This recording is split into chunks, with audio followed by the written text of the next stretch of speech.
Welcome back, my dear friends, to our journey through the Heart Sutra. In part 1, Avalokiteshvara revealed that the 5 skandhas, the very building blocks of existence, are empty. From this realization, suffering can be released. Now, in part 2, we enter one of the most profound passages in Buddhism.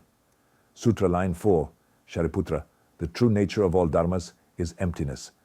Not born, not destroyed, not defiled, not pure, not increasing, not decreasing. 舍利子，是诸法空相，不生不灭，不垢不净，不增不减.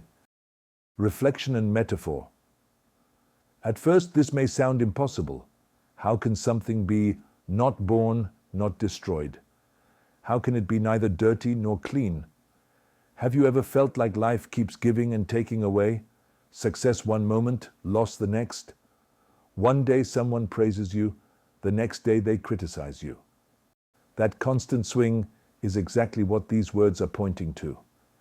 Think of a wave and the ocean. A wave rises, moves, and falls, but it was never separate from the ocean. Without the ocean, there is no wave. The wave has form, yet it is empty of independent existence. In the same way, what we call form and what we call emptiness are not two different realities. They are two faces of the same truth. Core meaning. Empty nature does not mean nothingness. It means freedom from fixed identity. What we call beginning and ending are only labels. In truth, there is not born, not destroyed.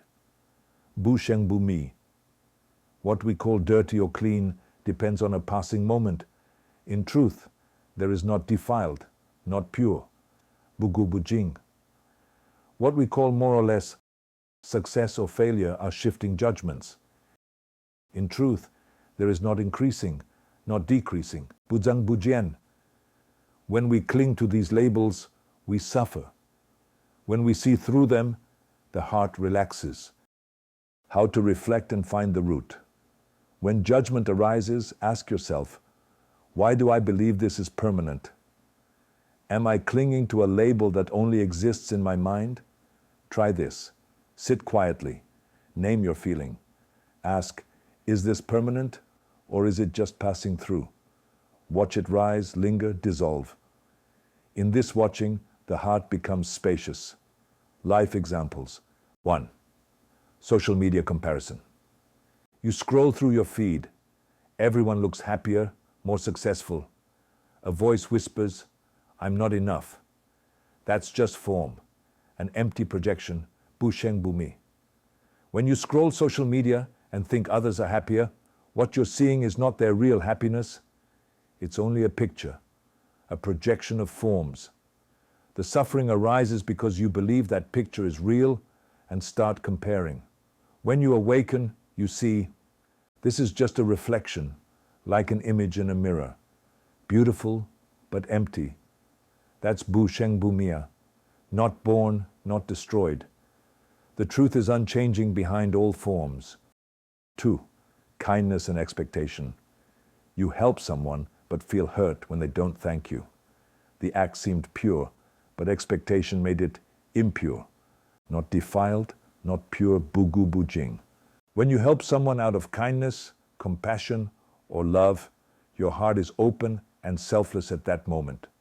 You act simply because you wish others to be well. There is no calculation, no what will I get back in the mind. That intention to help, to ease another's suffering, comes from your pure heart. In Buddhism, this is called an unstained heart. It flows naturally like a clear stream. That's why the act itself is pure. It is born from compassion. After the act, if you start to think, why didn't they say thank you? Don't they appreciate me? Or I deserve recognition? Then your heart becomes attached to a return, to thanks, praise, or validation.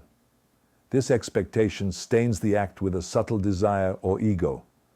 It turns the act from giving into trading, no longer pure giving, but an exchange expecting reward. In Buddhist terms, this is called ran, defilement. when attachment or self-interest mixes into an originally pure action. So the act becomes not pure, not because the deed changed, but because the mind behind it has changed. 3. Numbers and worth. When you create something meaningful, a video, a song, a piece of art, and people follow, like, or praise it, it's natural to feel happy. But then one day, the numbers drop. Fewer views, fewer comments, fewer likes, and suddenly your heart feels smaller. You start to wonder, am I losing value? Did I do something wrong? This is where the Buddhist truth of Buzeng Bujian, not increasing, not decreasing, reminds us of something profound. Your true worth does not rise when you gain followers, and it does not fall when you lose them. Think of your worth like the sun. When the sky is clear, everyone can see its light. That's when the numbers rise. When clouds cover the sky, the sun seems to disappear. That's when the numbers fall. But in reality, the sun never changes. Your value, your light is the same, even if it's temporarily unseen. Not increasing means that no matter how much praise, fame, or approval you receive, your essence, your Buddha nature, your pure heart, does not become more. Not decreasing means that even if you lose everything, attention, followers, or support, your inner light does not become less. When you realize this, your peace no longer depends on numbers. Your joy flows from within, steady, calm, and free. Integration. When we remember that all things share this empty nature, we stop wrestling with appearances. We can still act, clean the room, improve our craft, serve others, but with open hands, not clenched fists. Emptiness is not the absence of life. It is the space in which life flows freely. And in that space, we discover grace. Because we see that all dharmas share this empty nature, the sutra now goes deeper. If emptiness applies to form, what about the body itself? What about the mind, the senses, the feelings we call me? The next line of the Heart Sutra answers with a radical step. Sutra, line 5. Therefore, in emptiness there is no form, no feeling, no perception, no volition, no consciousness, no eye, no ear, no nose, no tongue, no body, no mind, no color, no sound, no smell, no taste, no touch, no object of mind, no realm of I, and so forth, up to no realm of mind consciousness. 是故空中无色，无受想行识，无眼耳鼻舌身意，无色声香味触法，无眼界，乃至无意识界。Reflection. The sutra now takes a profound leap, beyond form, beyond thought, into the very essence of being. Even the body, the senses, the mind and emotions, all the things we call me, are empty. They arise from causes and conditions and dissolve when conditions change. Thoughts are clouds in the sky. The eye sees, but you are not the eye. The mind thinks, but you are not the thought. You are the awareness, the still luminous space that watches all arise and fall. How to reflect and find the root. When overwhelmed, pause and ask. 1. Which sense is reacting right now? 2. What did I see, hear, or feel that triggered this? Trace deeper. 1. Is this really about now, or is it an old wound, an old story? This gentle inquiry loosens the grip of identification. Life examples. 1. Someone says, "You've gained weight." Shame rises. Later you see, it wasn't just their words, but a childhood wound. The reaction was not about now. 2. A certain smell makes you instantly irritable. Later you remember, it was the scent of a place you once felt trapped. The trigger was real, but the story was old. 3. Someone insults you. Anger bursts out. Hours later, the moment has passed, but you still hold it. The pain lingers only because you grip it. It is not the sense object that causes suffering. It is the meaning we attach to it. Integration. Together, these lines teach us Form is emptiness. Senses are empty. Mind is empty. Emptiness does not erase life.